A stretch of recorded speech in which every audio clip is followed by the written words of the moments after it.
Good morning. Good morning. It's May the 9th, 2021. It is Mother's Day, Sunday. And I got a busy household, so you're going to hear some noise. Sabina's taking up tap dancing. That's something she does for fun. And so she's upstairs doing the tap dancing right now. And so that's whenever you hear like, that's her tap dancing. We have a carpeted room upstairs, so I went out and I bought some plywood. This is the big square of plywood that she does that on. Naomi's here. The dog is here. The boys are with me this week. So Aiden's cooking something, making some. He's making sausage gravy. That's his thing. And Isaac's downstairs asleep. Anyway, what I thought I would do for fun this week, just to see if you like it. I don't know what to do with this little broadcast, the Narthex. It's fun. It's fun to kind of come on and just sort of chat and just kind of make conversation. And I think maybe people are kind of waking up and pouring their coffee. I would like to open this up and have like many windows of different people, kind of like the way we gather for church on Sunday morning. We get a chance to kind of say hello to everybody. But I haven't done that quite yet. So what I thought I would do today is we have got hymns that you may not be familiar with, and that's okay, right? Because we're trying to learn. We can learn new things. And so the first one I'm gonna play for you this morning is number 320, Mother in God, You Gave Me Birth. And I don't know if you'll be able to hear it because all the stuff that's going on around me, but we'll give this a shot.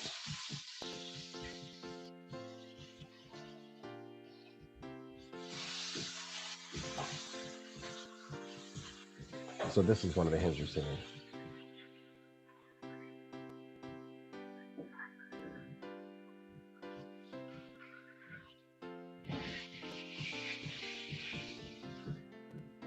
So I'll try it so you can hear it.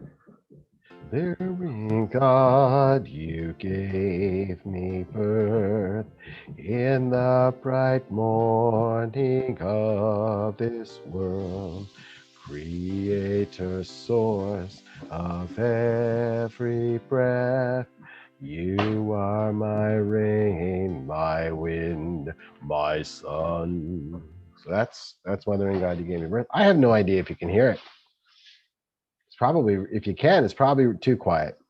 That's my guess. Let me take a look and see if there's any comments. There's no comments. It's only one person watching. So anyway, so that's Mother in God You Gave Me Birth. Another one that we did this week. Let me take a look and see if I can find it. Mother in God, number 280 in Voices United. 280. We call them new hymns. But this hymn book was created in 1996. So we are 25 years into it. That's a quarter of a century we've had this hymn book. And the hymns that were written in it were written along even before then. So this hymn that I'm going to play for you right now is called Mother in God, and it was written in 1987. So this is like even older than 25 years. This is like 34 years old. So let's hear Mother in God. Mother and God, to you we sing. White is your womb, warm is your wing. On you we live, move and are fed. Sweet flowing milk, life-giving bread. Mother and God, to you we bring all broken hearts, all broken wings. So I don't know if that. Maybe this is not a good idea. Maybe I should just leave it to Angela to teach it to you because it's so low for me. But I have to sing it low because it's too early and I can't sing it quite high. I'm not warmed up. So It's been a busy week around the church. Busy week to get prepared for our annual meeting, which is on Wednesday. You will have received an email on, I think I sent it out on Thursday, and in that email, you will find attachments. One attachment is the annual report that was painstakingly and creatively created and gathered and collated and produced by Fran Cartwright and Evelyn Budd. So that is an attachment to the email that you got. It is also in the files section of the Facebook page, and perhaps it's on the website. I haven't checked that. So anyway, I know it's in the email. I know it's on the Facebook group. You will find it there. Also, the agenda is there for the annual meeting on Wednesday. You will find that in the email and also in the file section of the Facebook group. And you will also find the minutes from the last AGM, email, Facebook group files, maybe on the website. I don't know. So that's that. It's there. We're going to do it by Zoom. And I am begging people to help me. I need to have people volunteer, people who've got cell phones. I need people who have cell phones with a speaker on it. I know almost all of them have that. So I know so many of you have cell phones. I need you to stand by because there might be somebody who wants to take part in the meeting who does not do the internet and does not do Zoom. And that's cool because it's not for everybody. So if somebody of that persuasion does not want to use Zoom, but wants to listen into the meeting and perhaps even say something, then the easiest way is for them just to call somebody. Just if you're the person who doesn't want to use Zoom or can't use Zoom, or if you know somebody like that, because if they can't use Zoom or don't want to use Zoom, they're probably not watching this video. But if you know someone like that, let them know that they can just call you. Just call your cell phone, and then you, the person receiving the call from the person who doesn't use Zoom, just stick it on speaker, stick it next to your iPad or whatever it is, and they should. And if as long as your iPad speakers are on, they should be able to hear just fine. I do this with Paul. I did this with Paul all the time in the beginning of it. I've done other phone interviews with people this way, exactly this way. So it ought to work. So let's try that.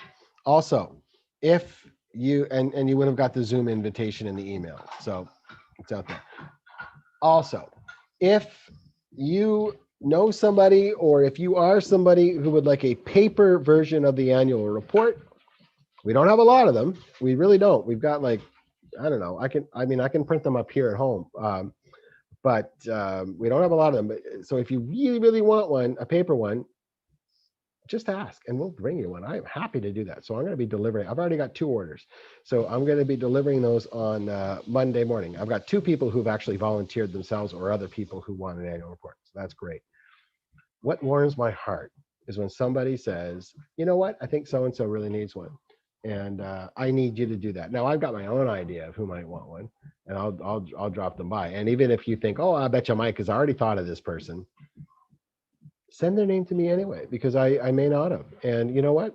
If I get like 5 people who suggest the same person, great. That just shows that we're all looking out for each other. So look out for each other, please, please, please, please, please. Send me an email, mikeperot@rogers.com, or give me a call, 613-299-9259. My phone number is all over the website, all over the emails, everywhere. And I will drop it off on Monday. I'm looking forward to that. I like being on the road a little bit. So please do that. Please, please, please. I appreciate that. I'll probably drop them off in the morning because I have a meeting at 1:30. So if you could do that, I would appreciate it. Mother's Day, I mentioned in the video, but there are folks for whom Mother's Day is painful. And I know that. We all know that. We should know all that. If we don't know that, know that. So we do celebrate Mother's Day at Rothway in our church, but there's an understanding that Mother's Day is really celebrating all our mothers, but also the motherly type sort of people in our lives, nurturers, that kind of thing. That people who kind of exemplify what we would call the divine feminine, mothering, creativity, impulse of God. So like that's what we do, and that's a conscious choice.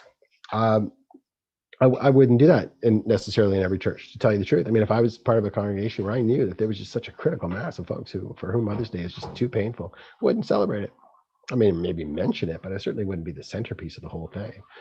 But at Rothwell, correct me if I'm wrong, and I'm open to being corrected. I think you should know that by now too. If there is a feeling in the group that celebrating Mother's Day is something we ought not do, let's talk about it. We may do it anyway, based on discernment and prayer and consensus and all that stuff. But hey, listen, there's no conversation it's not worth having. And I think we're strong enough, relationship-wise, all of us together, that we can have tough conversations. We can disagree. We can learn to live with things we don't like about each other and our collective life. We can't all be happy all the time about everything that we do together. Like, when is life like that in like any other sphere of our existence, right? So the church ought not be any different from that. I spend too much time trying to keep everybody happy. And sometimes I just have to live with the fact that people are going to be disappointed in the odd thing. That's hard for me to do, but do it we must. Anyway, that's enough of this. I don't even know. I certainly wasn't expecting it to go there, but I'm done.